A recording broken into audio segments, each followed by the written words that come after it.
ಶ್ರೀಮಾತ್ರೇ ನಮಃ. ಎಲ್ಲರಿಗೂ ನಮಸ್ಕಾರ. ಈ ವಿಡಿಯೋದಲ್ಲಿ ನಾವು ಪುತ್ರದ ಏಕಾದಶಿಯ ವ್ರತಕಥೆಯನ್ನ ತಿಳ್ಕೊಳ್ಳೋಣ. ಪುತ್ರದ ಏಕಾದಶಿ ವ್ರತವನ್ನ ಪ್ರತಿ ವರ್ಷ ಮಾರ್ಗಶೀರ್ಷ ಮಾಸದ ಶುಕ್ಲ ಪಕ್ಷದ ಏಕಾದಶಿಯಂದು ಮಾಡಲಾಗುತ್ತೆ. ಇದನ್ನ ವೈಕುಂಠ ಏಕಾದಶಿ ಅಂತ ಕೂಡ ಕರೀತಾರೆ. ಯಾವ ಸ್ತ್ರೀ ಅಥವಾ ಪುರುಷ ಈ ವ್ರತವನ್ನ ಮಾಡ್ತಾರೋ ಅವರಿಗೆ ಸಂತಾನ ಪ್ರಾಪ್ತಿಯ ವರದಾನ ಸಿಗುತ್ತೆ. ದ್ವಾಪರ ಯುಗದಲ್ಲಿ ಯುಧಿಷ್ಠಿರ ಶ್ರೀಕೃಷ್ಣ ಪರಮಾತ್ಮನನ್ನ ಕೇಳ್ತಾರೆ, ಕೃಷ್ಣ ನನಗೆ ಪುತ್ರದ ಏಕಾದಶಿಯ ವ್ರತಕಥೆಯನ್ನ ಹೇಳಿ ಅಂತ ಕೇಳ್ತಾರೆ. ಆಗ ಶ್ರೀಕೃಷ್ಣ ಪರಮಾತ್ಮ, ನಾನೀಗ ಪುತ್ರದ ಏಕಾದಶಿಯ ವ್ರತಕಥೆಯನ್ನ ಹೇಳುವೆ, ಶ್ರದ್ಧೆಯಿಂದ ಕೇಳು ಯುಧಿಷ್ಠಿರ ಅಂತ ವ್ರತಕಥೆಯನ್ನ ಶುರು ಮಾಡ್ತಾರೆ. ಭದ್ರಾವತಿ ಅಂತ ಒಂದು ರಾಜ್ಯ ಇತ್ತು. ಆ ರಾಜ್ಯದಲ್ಲಿ ಸುಕೀತು ಅನ್ನುವ ಒಬ್ಬ ರಾಜನಿದ್ದ. ಆ ರಾಜ ಮತ್ತು ಅವನ ಧರ್ಮಪತ್ನಿಗೆ ತುಂಬಾ ವರ್ಷಗಳಿಂದ ಸಂತಾನವಿಲ್ಲದೆ ಇಬ್ಬರೂ ಕೂಡ ತುಂಬಾ ದುಃಖಿತರಾಗಿದ್ರು. ಪುತ್ರಹೀನರಾಗಿದ್ದ ದುಃಖದಲ್ಲಿ ಆ ರಾಜ ಮತ್ತು ಅವನ ಧರ್ಮಪತ್ನಿ ರಾಜ್ಯವನ್ನ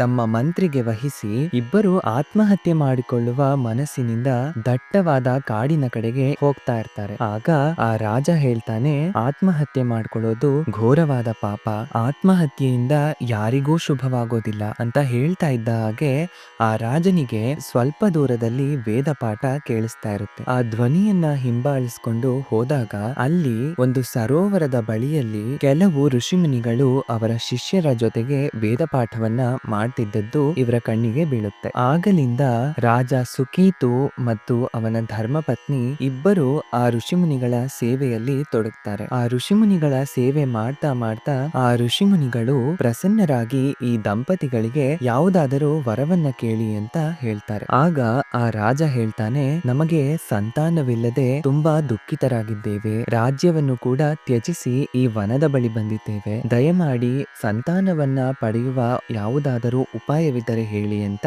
ಕೇಳ್ಕೊತಾರೆ. ಆಗ ರಾಜನ ಮಾತನ್ನ ಕೇಳಿ ಆ ಮುನಿಶ್ರೇಷ್ಠರೆಲ್ಲರೂ ಹೇಳ್ತಾರೆ, ರಾಜ, ನೀನು ಮತ್ತು ನಿನ್ನ ಧರ್ಮಪತ್ನಿ ಮಾರ್ಗಶೀರ್ಷ ಮಾಸದ ಶುಕ್ಲ ಪಕ್ಷದ ಏಕಾದಶಿಯ ದಿನ ಎಲ್ಲ ನಿಯಮ ನಿಷ್ಠೆಗಳಿಂದ ವ್ರತವನ್ನ ಮಾಡಿದ್ರೆ ತಪ್ಪದೆ ನಿಮಗೆ ಸತ್ಸಂತಾನವು ಪ್ರಾಪ್ತವಾಗುತ್ತೆ ಅಂತ ಹೇಳ್ತಾರೆ. ಇದನ್ನ ಕೇಳಿ ಆ ಮುನಿಗಳಿಗೆ ವಂದನೆಯನ್ನ ಮಾಡಿ ಆ ರಾಜ ಮತ್ತು ಅವನ ಧರ್ಮಪತ್ನಿ ಮತ್ತೆ ತಮ್ಮ ರಾಜ್ಯಕ್ಕೆ ತೆರಳುತ್ತಾರೆ. ಕೆಲವು ದಿನಗಳ ನಂತರ ಮಾರ್ಗಶೀರ್ಷ ಮಾಸದ ಶುಕ್ಲ ಪಕ್ಷದ ಏಕಾದಶಿ ಬಂತು. ಆ ವೈಕುಂಠ ಏಕಾದಶಿಯ ದಿನ ಅಂದರೆ ಪುತ್ರದ ಏಕಾದಶಿಯ ದಿನ ಆ ರಾಜ ಸುಕೀತು ಮತ್ತು ಅವನ ಧರ್ಮಪತ್ನಿ ಶ್ರದ್ಧಾ ಭಕ್ತಿಯಿಂದ ನಿಯಮ ನಿಷ್ಠೆಯಿಂದ ವ್ರತವನ್ನ ಮಾಡ್ತಾರೆ. ಆ ವ್ರತದ ಕಾರಣದಿಂದ ಆ ಶ್ರೀ ಮಹಾವಿಷ್ಣುವು ಆ ದಂಪತಿಗಳ ಮೇಲೆ ಪ್ರಸನ್ನನಾಗಿ ಅವರಿಗೆ ಸಂತಾನ ಭಾಗ್ಯದ ಅನುಗ್ರಹವನ್ನ ಕೊಡ್ತಾರೆ. ಕೆಲವೇ ತಿಂಗಳಿನಲ್ಲಿ ಆ ರಾಜ ಸುಕೀತುವಿನ ಧರ್ಮಪತ್ನಿ ಗರ್ಭಧಾರಣೆಯನ್ನ ಮಾಡಿ 9 ತಿಂಗಳಾದ ಮೇಲೆ ತೇಜಸ್ವಿ ಮಗುವಿಗೆ ಜನ್ಮ ಕೊಡ್ತಾಳೆ. ಹರಿಯ ಅನುಗ್ರಹದಿಂದ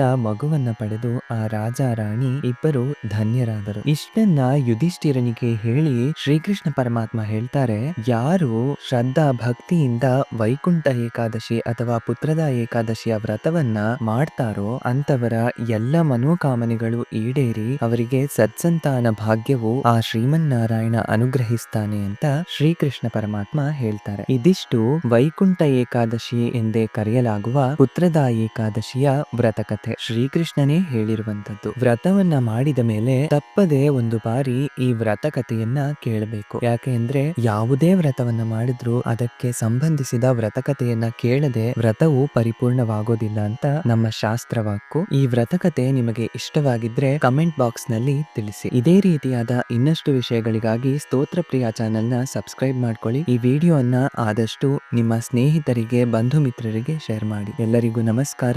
ಶ್ರೀಮಾತ್ರೇ ನಮಃ.